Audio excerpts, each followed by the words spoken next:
Olá pessoal, tudo bem com vocês? Vamos aqui fazer uma videoaula, vamos aqui passear pelo bloco, né?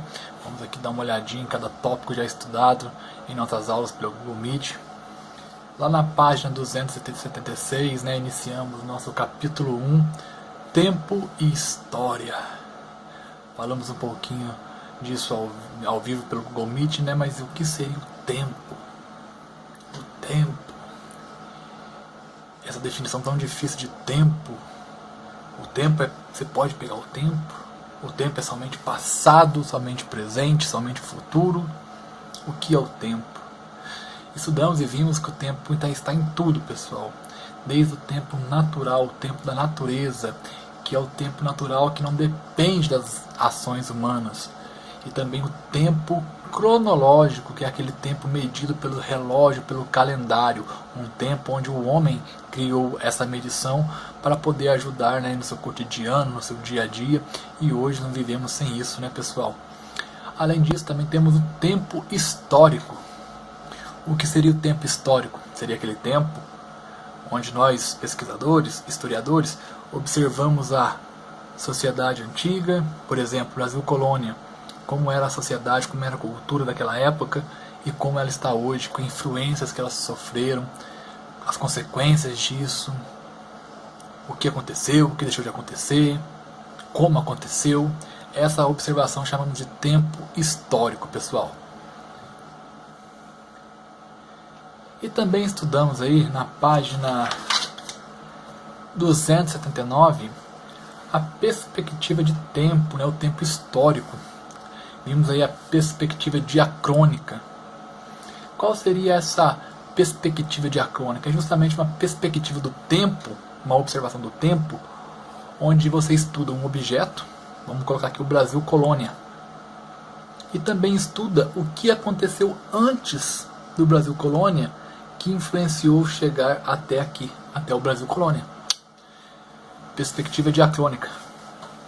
E a perspectiva sincrônica? A perspectiva sincrônica já é uma perspectiva do tempo quando você estuda, exemplificando, Brasil Colônia. Você também tem que estudar o que está acontecendo em outros países, por exemplo, Portugal e Espanha, na mesma época. Na mesma época. Por exemplo, quando o Brasil se tornou colônia, século XVI. O que aconteceu também no século XVI na Europa que culminou no Brasil colônia? Perspectiva sincrônica, pessoal. Então, continuando com a nossa discussão sobre o tempo, vamos sempre estar lembrando, né, que o tempo está aí. O passado, o presente e o futuro é uma medição também do tempo que fazemos. O que é passado? O que está lá atrás. O presente, o agora e o futuro ainda está por vir. Mas e o presente? É agora?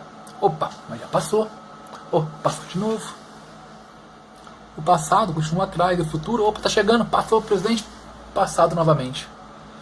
Então essa perspectiva temporal, ela é muito abstrata, é algo muito difícil de dar uma afirmação sobre isso. Porque o tempo está em tudo, você não enxerga, você não vê, mas dependemos do tempo, da sua medição e dos seus contextos a todo momento em nossa vida. Como hoje temos a observação do tempo através do relógio, do calendário, povos antigos como os indígenas, os mesopotâmicos e outros povos antigos utilizavam, né, da observação da natureza para poder medir o tempo, saber quando tinha que caçar, qual animal estaria, né, naquela região, naquela época devido ao tempo, a estação do ano.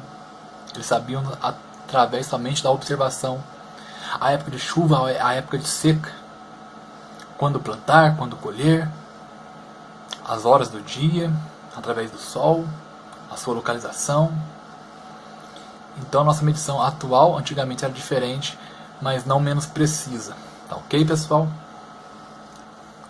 Aí na página 282 fizemos uma atividade, né, uma linha do tempo. Linha do tempo, pessoal, é uma linha. Nós podemos criar em tudo. É como se nós fizéssemos uma medição do tempo de maneira cronológica. Ou seja, podemos medir o tempo, fazer uma linha do tempo da história do Brasil. Podemos fazer uma linha do tempo da história do nosso estado, Minas Gerais. podemos fazer uma linha do tempo sobre Lambari, mas também podemos fazer uma linha do tempo sobre nós mesmos.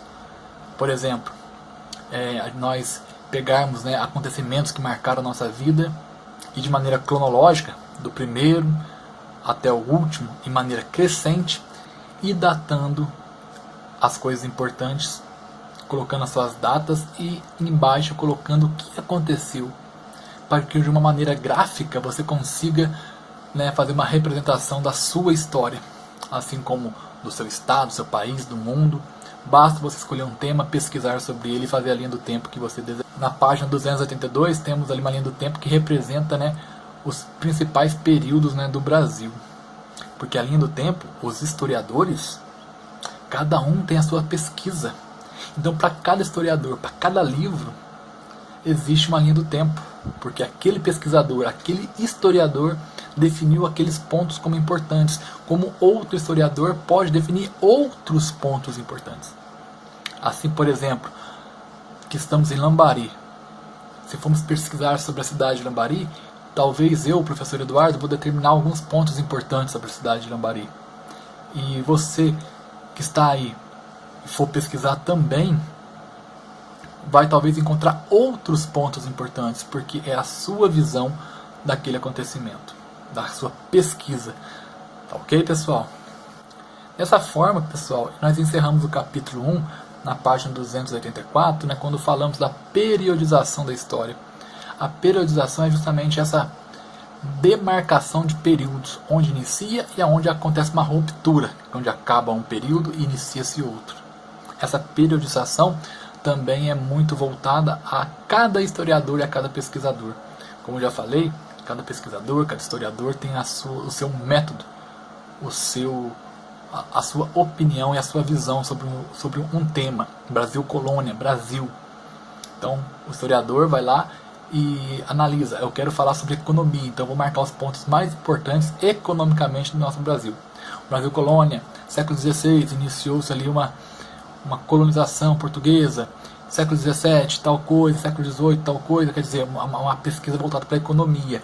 Então, para aquele historiador da economia, ele vai pesquisar e vai fazer um período sobre a história do Brasil econômica. Como pode ter um historiador que vai pesquisar sobre a vida dos índios. Então vai ver como foi as datas sobre os indígenas. Então, para cada historiador existe uma periodização. Pessoal, tá ok? Dessa forma nós encerramos esse capítulo, pessoal, e iniciamos também o capítulo número 2, que vai justamente dialogar com o capítulo número 1, com o tempo, que é os registros da história. Os registros da história ficam marcados aonde? No tempo histórico. Os registros da história é a fonte de pesquisa de nós, historiadores, e vocês. É os registros da história que nos vão dar base para uma discussão, são os registros da história que vão nos trazer conhecimento sobre a história do nosso país, do nosso estado, da nossa cidade. São os registros históricos que podemos fazer a história da nossa família, da sua família. Ok, pessoal? Então precisamos de fontes de pesquisa, que são as fontes que vão estudar o passado. E podemos ver que não somente um único item é uma fonte de pesquisa. A fonte de pesquisa pode estar em tudo, pessoal. Temos aqui exemplos na página 288, as fontes materiais. Quais fontes são essas? Objetos, roupas, joias, brinquedos, construções. São fontes de pesquisa. Fontes orais, uma das minhas preferidas, por sinal, abri um parênteses aqui, onde o pesquisador, através de entrevistas, de relatos, de mitos, de conto, consegue analisar o passado e fazer relação com o nosso presente e fazer uma pesquisa histórica através de relatos. Fonte oral, através da oralidade. Lembrando que os indígenas são um povo que utiliza da oralidade para poder, né, passar o seu conhecimento, para poder passar de geração para geração as suas tradições. Então, a fonte oral é muito importante, pessoal. Além delas, temos também as fontes imagéticas, ou fontes iconográficas, que são as pinturas, os desenhos, as fotografias, os cartazes, os jornais, as revistas. Quer dizer, através de um jornal antigo você consegue saber qual era a visão econômica, política, religiosa de uma situação, de uma época.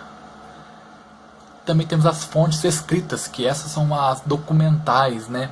Documentos, livros, literatura, as fontes escritas. Então, pessoal, nós vemos que a fonte histórica, o nosso objeto de estudo, não está relacionado somente a um fator, pode ser vários fatores. E isso torna a história cada vez mais interessante quando você percebe que às vezes uma fotografia da sua família serve de fonte histórica para pesquisar como as pessoas eram na época, quais roupas usavam, como se vestiam, como se posicionavam, porque isso pode falar muito com a gente que é historiador, a posição em cada um aparece. Por exemplo, tem fotos antigas que vocês veem as mulheres, né, sempre abaixo dos homens, mostrando que aquele era um período, né, que as mulheres tinham menos posições, né, eram mais ignoradas. Então tudo isso pode servir de fonte histórica, pessoal. Tá ok? Então por hoje nós ficamos por aqui. Temos uma atividade na página 290 que é justamente utilizar da fonte oral para que nós possamos, né, aprender algo, né, que é você aí, né, escolher uma pessoa idosa na sua família, que você tenha bastante afinidade, e fazer a entrevista que está na página 290, conhecer um pouquinho dela e assim pesquisar um pouquinho mais sobre a sua família. Tá bom, pessoal? Fica aqui meu forte abraço, tudo de melhor e até mais!